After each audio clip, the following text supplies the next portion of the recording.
Jadi pemerintah sekarang ada kan langkah-langkah. Yang pertama, memberikan kewenangan penuh kepada pihak aparat untuk menindaklanjuti sesuai dengan aturan yang berlaku. Langkah ke depan, pemerintah yang pertama, saya sudah berkoordinasi dengan Pak Gubernur, Kang Emil, akan memberikan aturan-aturan kepada mereka yang mendirikan pesantren. Yang pertama, harus ada izin rekomendasi dari ormas Islam, kemudian juga harus ada izin dari kiai tersebut. Bahkan kalau perlu dites, yang ini mendirikan pesantren, benar nggak dia bisa ngaji? Bisa nahu, bisa sorok, bisa balagoh, ataupun yang lainnya. Jangan mentang-mentang dia punya keinginan tapi tidak memiliki kemampuan ilmu agama. Yang kedua, harus ada Dewan Pengawas Pesantren, atau namanya DPP. Yang selama ini mungkin tabu, pesantren ada Dewan Pengawasnya. Pada sekarang kan yang namanya, ini sudah ada Dewan Pengawas. Nanti akan melihat bagaimana proses di lembaga tersebut. Yang ketiga, nanti ada keharusan untuk lembaga layak santri. Apakah santri itu layak nggak dijadikan pesantren mondok di situ, laki perempuan dengan jumlah santri yang berapa dan yang lainnya.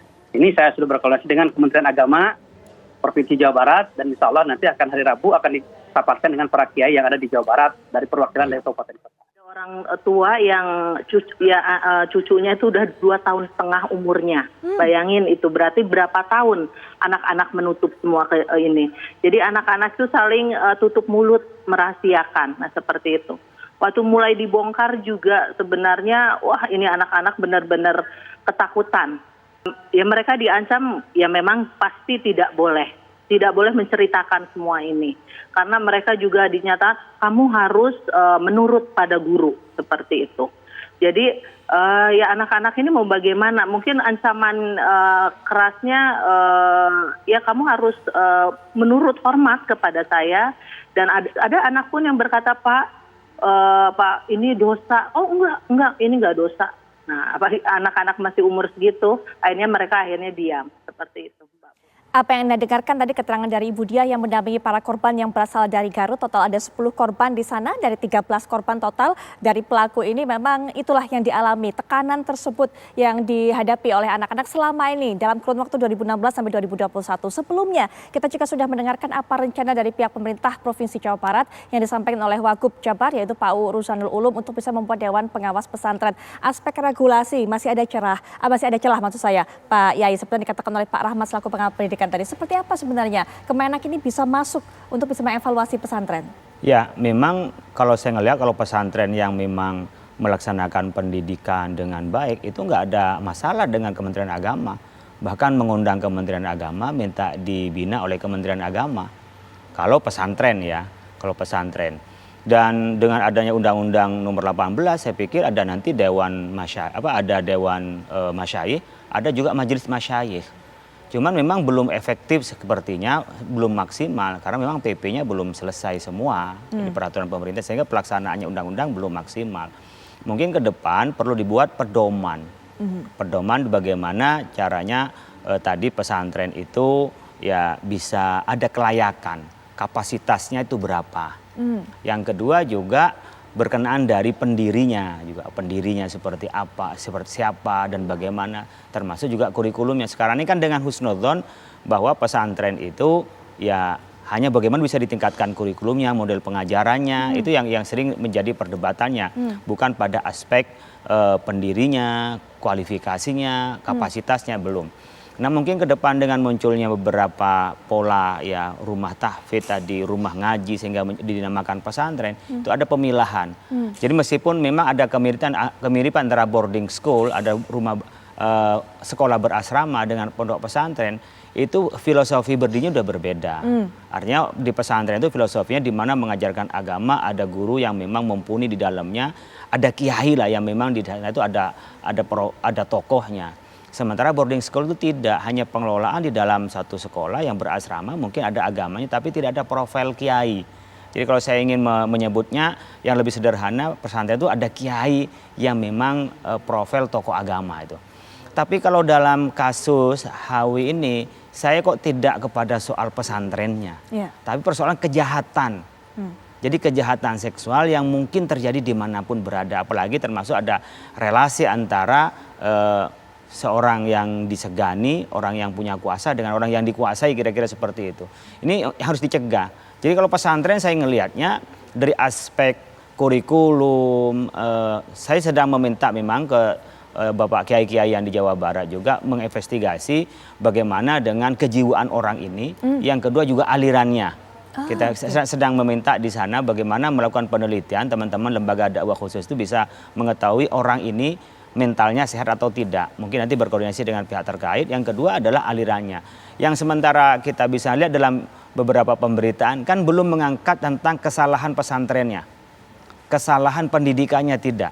Semua itu adalah bermuara kepada ketertutupan tempat itu dan memungkinkan terjadinya kejahatan seksual.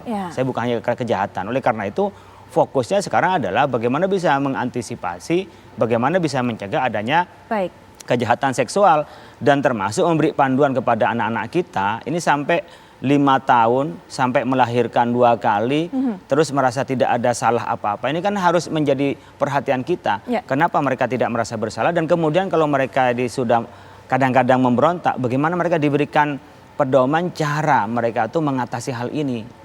Nah ini menurut saya yang lebih penting. Jadi pesantren memang ditingkatkan iya, tetapi sekarang bagaimana cara melindungi anak-anak kita, anak-anak didik kita di tempat keagamaan maupun di lain tempat keagamaan dari kekerasan seksual ini. Baik, Pak Rahmat juga mungkin punya pandangan. Kalau memang ada Dewan Pengawas, Pak Rahmat, untuk bisa mencegah hal ini terjadi kembali, seperti apa pembentukan Dewan Pengawas yang efektif itu, Pak?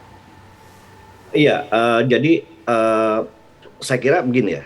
Dari catatan, tadi saya merespon dari pernyataannya Pak Wagub Jawa Barat itu.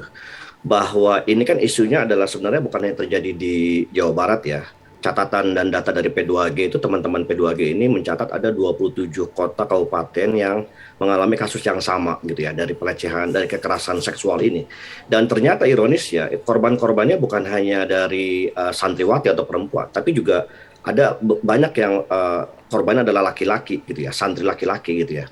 Nah, poinnya apa? Poinnya bahwa ini bukan hanya otoritas wilayah di lokalitas di Jawa Barat, tapi sudah menjadi isu yang nasional.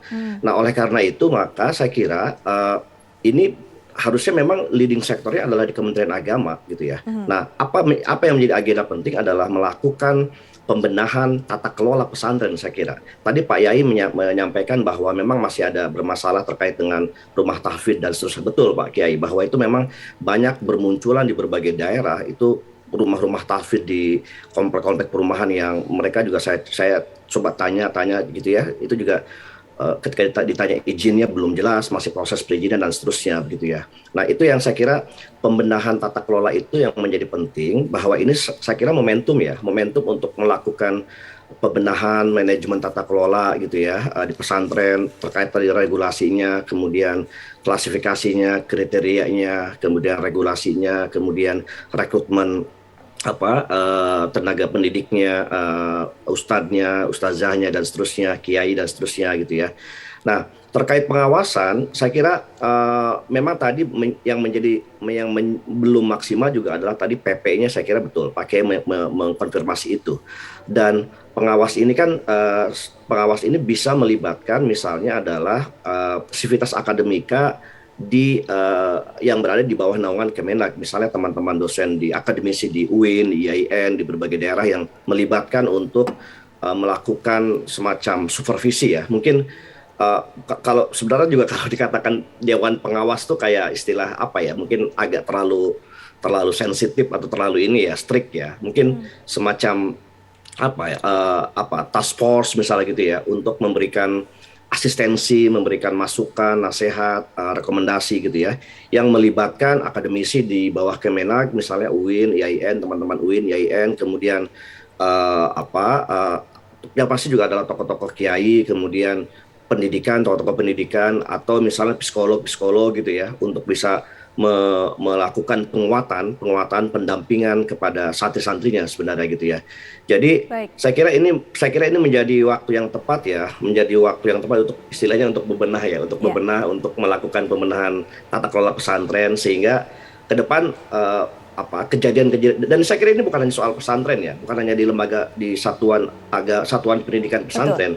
Tapi juga ini Kemenag bisa memberikan payung regulasi yang lebih luas untuk satuan-satuan pendidikan keagamaan ya, di pesantren, kemudian di misalnya seminari, misalnya di lembaga yang lain. Saya kira lebih luas payungnya ke arah yang lebih luas, saya kira itu. Baik Pak Rahmat, ini adalah waktu yang tepat untuk bisa melakukan pembenahan seperti dikatakan oleh Pak Rahmat. Apa saja yang harus dibenahi memang sudah diberikan poin-poinnya oleh Pak Kiai Khalil Nafis dan juga Pak Rahmat. Tapi nanti kita juga akan lebih perdalam lagi. Tapi setelah jeda berikut ini kami